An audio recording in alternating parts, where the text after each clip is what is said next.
I can no longer support either the political left or the political right. I completely reject the radical woke ideology that has come to dominate the left, and I completely reject the homophobia and transphobia, especially, that has become so prevalent on the right.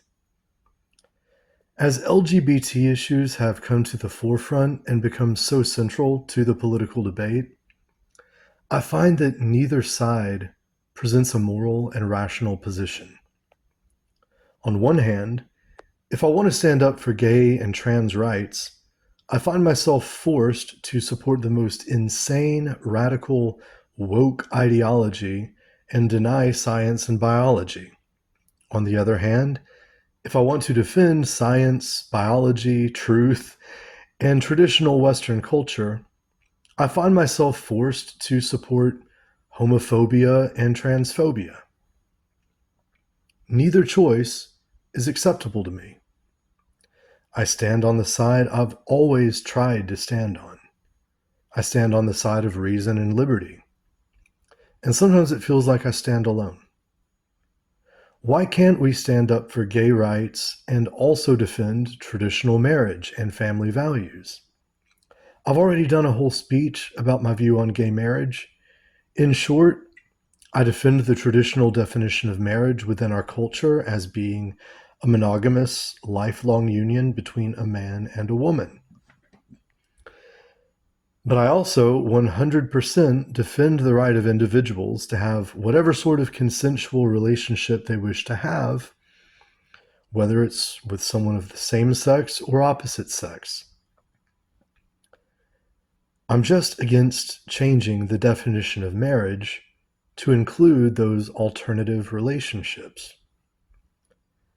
My position on the trans issue is very similar. I defend the objective biological truth that we are a sexually dimorphic species, that there are only two sexes, male and female, that you're either one or the other, and that you can't change your sex. And yes, until about 10 years ago or so, when radical gender theorists began trying to subvert language around sex and change the definition of words, sex and gender were always understood to be synonyms. But I also 100% defend the right of individuals to be themselves and reject gender stereotypes altogether if they wish to. If a little boy wants to play with dolls or a little girl wants to play football, that's fine. If a woman wants to cut her hair short or not shave her legs, that's fine with me, although I personally find it unattractive. If a man wants to wear a dress and makeup, I have no problem with that whatsoever.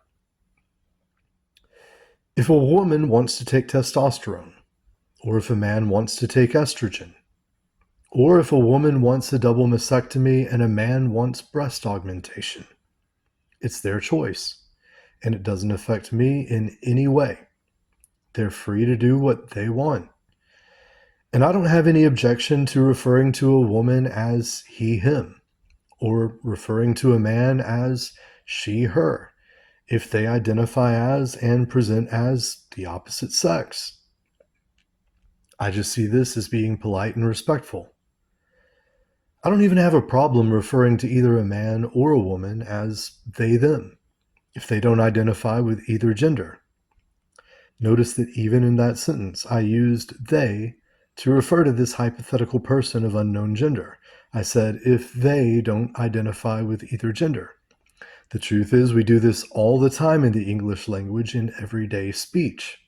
For example, if you back into someone's car in the parking lot, and they are not in their car, and you don't see them anywhere around, you might leave them a note on their window so that they can get in touch with you.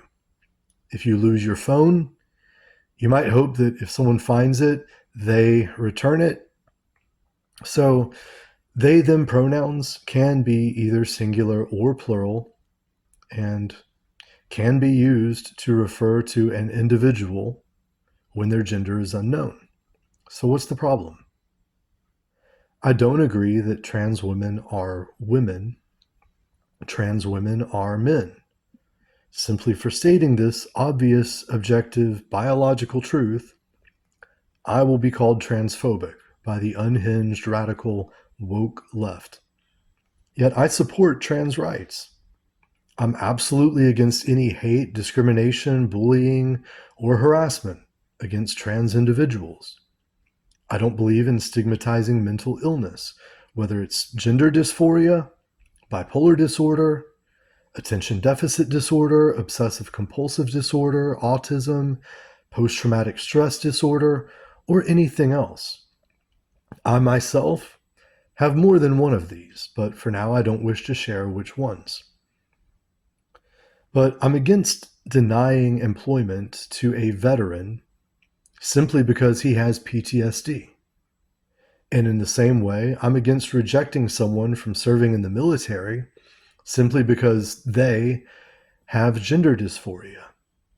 But at the same time, the military does reject many people for many different psychiatric reasons. If someone has bipolar disorder, for example, they might be barred from enlisting. So I don't necessarily think it's transphobic to bar individuals who have gender dysphoria as well. A soldier with PTSD may also be barred from re-enlistment. But in either case, I think that if they've undergone treatment and passed a psych evaluation, they should be able to enlist. However, I also understand that there might be some trans individuals who would attempt to game the system and enlist in order to get the military to pay for their medical transition and costly gender affirming surgeries at taxpayer expense. Similarly, there are legitimate concerns about male rapists identifying as women in order to get transferred to a women's prison where they can rape actual female inmates, perhaps including other trans women inmates. Of course, no one seems to care about men being raped by other men in men's prisons. Why should we be so concerned about trans rights and violence against trans women when we're so unconcerned about men's rights and violence against men? And what about trans men? Should they be sent to men's prisons or women's prisons? Somehow trans men get ignored in these discussions. Which restroom should they use? If conservatives don't want men in women's restrooms and locker rooms, why do they insist on laws which would force trans men to use women's restrooms and locker rooms? Would these same women who feel so uncomfortable with trans women in women's only spaces feel more or less uncomfortable with trans men in women's only spaces? And as for the issue of women's sports, I do tend to agree that trans women probably shouldn't participate in women's sports. But what if a biologically female athlete is so good that she can compete with male athletes? Should a girl be allowed to play on the boys' football team if she's able to compete on their level? I suspect that a lot of the same people who object to men playing in women's sports would cry sexism if a female athlete wasn't allowed to compete in men's sports, especially if she's able to meet the same standard. So isn't this a double standard? And what about trans men competing in men's sports? If they're injecting testosterone, while male athletes are not allowed to inject testosterone, doesn't this constitute an unfair advantage? I honestly don't have a strong opinion on many of these issues. I think these are complex issues and there are good arguments to be made on both sides. And I can understand why different people might take different positions on some of these different issues. But for me, the real problem is that neither side is actually engaged in a good faith debate. The woke left wants to pretend biology doesn't exist and that a person can just be whatever they identify as. And the based right wants to pretend trans people don't exist and that individuals should be forced to conform to socially constructed gender norms and dress codes. My position is that biology exists and trans people exist.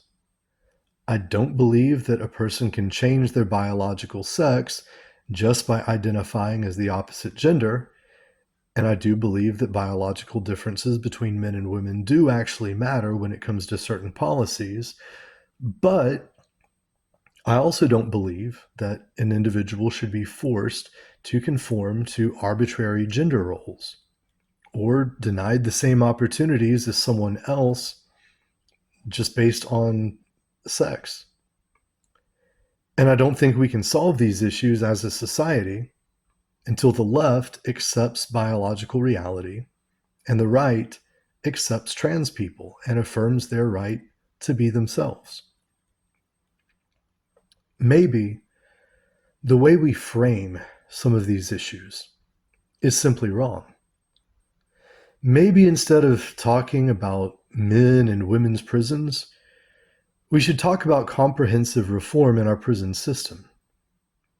Maybe we should care more about inmates' rights, regardless of gender. Maybe it's immoral to subject either male or female individuals, trans or otherwise, to conditions where they're in danger of being raped and murdered. Maybe instead of segregating restrooms and locker rooms by sex, we should just have individual, unisex stalls that offer privacy and safety. I personally prefer not to have to change in front of anyone else, whether they're male or female, trans or cis, gay or straight. And I prefer not to pee at a urinal next to someone. I want privacy. Maybe we should recognize that women could be attacked by either a male or female predator. I personally know of a woman who was assaulted by another woman in the women's room. How would banning trans women have prevented this? And couldn't a male predator also target a little boy in the men's room? Why does a woman's safety matter more than a little boy's safety? So it's not a trans issue at all, is it? We're framing the issue wrong. When we look at situations objectively and rationally, without being either anti-trans or anti-science, I think we can easily find practical solutions. As for sports, maybe we should have leagues based on talent rather than biological sex. Let men, women, including transgender individuals, compete against other individuals who are at the same level, regardless of sex, instead of segregating leagues based on things like gender or race. I don't pretend to have the answer to every one of these issues, but I want to make my position on trans identity and trans rights absolutely clear. There are two sexes or genders. You can't change what you were born as, but you absolutely have the right to be yourself and to identify with either gender or be gender non-conforming. I think we need to destigmatize gender dysphoria, just like we need to destigmatize bipolar disorder and mental illness in general. We all have things we're working through, and the social stigma around mental illness can prevent individuals who need help from seeking treatment, especially if they're afraid of being denied future opportunities, such as military service or other career opportunities, on the basis of being diagnosed as having some kind of psychological disorder. I'm absolutely against discrimination, bullying, and harassment. I absolutely accept and respect trans individuals, including non-binary individuals. And I am against the medical transitioning of minors, at least as a general rule, for several reasons, but I fully support the right of adults to transition if they wish to do so, whether they're diagnosed with gender dysphoria or not. This is because I believe in the right to life, liberty, and the pursuit of happiness. If you think you would be happier living as the opposite gender, you should be at liberty to do so. It's your life. Anyone who believes in the Constitution, as conservatives claim to, should 100% support trans rights. But trans women are men, and trans men are women. It's delusional to claim otherwise, and it creates all kinds of problems and contradictions, as well as loopholes which some individuals will exploit if we attempt to change the definition of man or woman to include anyone who identifies as one. Legal definitions, especially, must remain rooted in biological reality. And where the law makes a distinction between the sexes, trans individuals should generally be treated as members of the sex they actually are, but should otherwise be free to live as whichever gender they identify as. For example, if a man wants to wear women's clothes, take female hormones, and even have gender-affirming surgeries, he should absolutely be free to do so. And he should not be denied employment or equal justice under the law because of it. He should not be subjected to bullying, harassment, or discrimination for doing so. The same goes for women who wish to identify and present as masculine, obviously. But in cases where there's a legitimate reason for having policies that treat men and women differently, a person's sex should be determined objectively based on biology. Although for the most part, I think men and women should be treated the same and considered equal under the law. There might be a case to be made for doing away with segregating men and women in most, if not all, cases. I'm not sure we really need segregated restrooms or sports leagues or even prisons, for example. As I've said, it might make more sense to just have private unisex stalls in restrooms or changing rooms. And it might make more sense to have sports leagues based on talent and skill level instead of gender. And it might make more sense to have prison reform and make prisons safe and separate violent, dangerous inmates from the general population and have more security and take steps to prevent both male and female inmates from being subjected to unjust violence which constitutes cruel and unusual punishment. I've actually heard judges make comments to male defendants in the courtroom on video about how they're going to be someone's girlfriend in prison. This is unacceptable. This is tantamount to sentencing someone to being raped for however many years. That's absolutely barbaric. And if you don't think so, then have the moral courage to openly call for this to be written into law as an acceptable punishment, instead of quietly ignoring that this is currently going on. Will you also call for legalizing torture? That's what it is. It's a form of torture. And it's an especially cruel form of torture, perhaps the most cruel. Should we also bring back crucifixion? How about cutting off the hands of those caught stealing bread?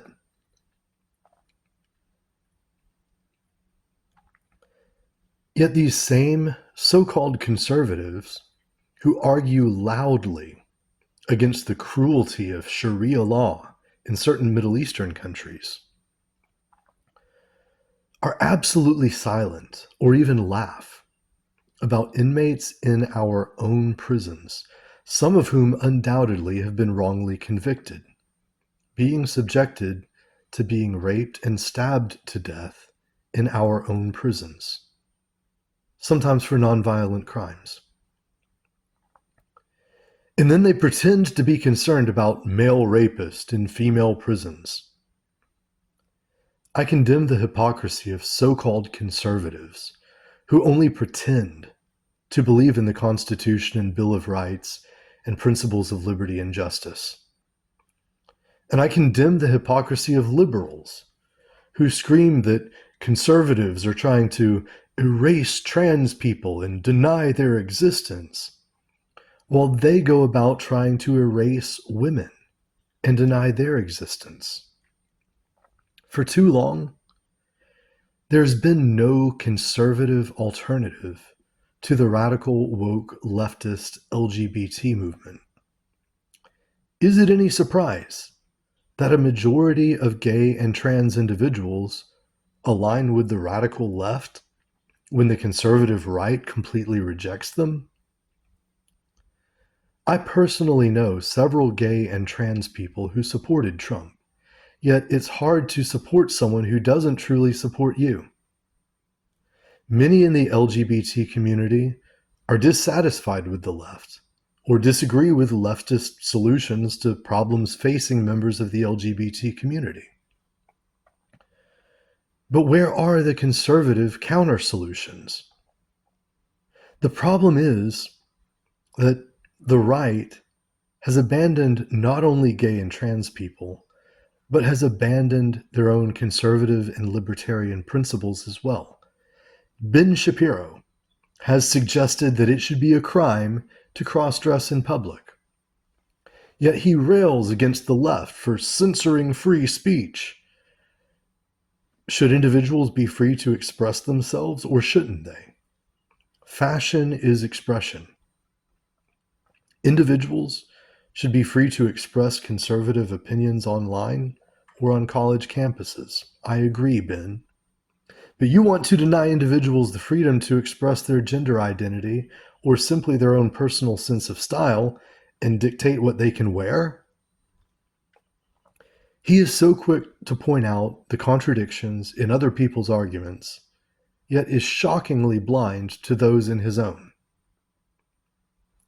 I'll end there for now, but I'll have more to say on these topics again soon. Reason and liberty are under attack by both sides right now, and I can't remain silent. Please like, share, subscribe, and leave a comment. Till next time, peace.